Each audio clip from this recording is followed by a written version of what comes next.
sensiz hayat yoktu söylemişti. Bu vaxtacan her ne eylemişti.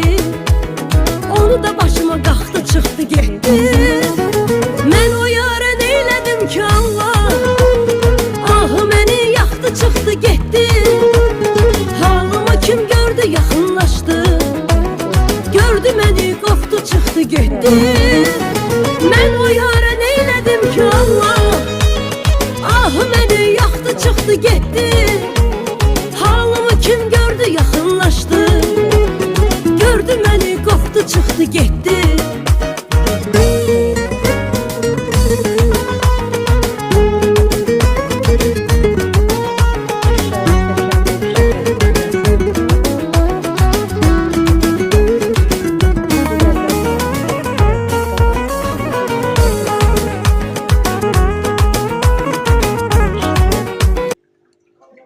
Kıvamı güzel, ələ yapışmayan, çok lezzetli.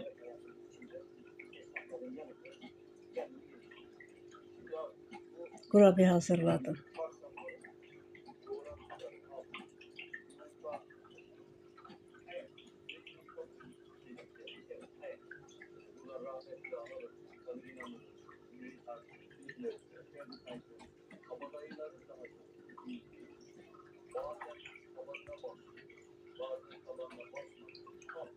Belə çox sevilir, həm də çox dadlı olur.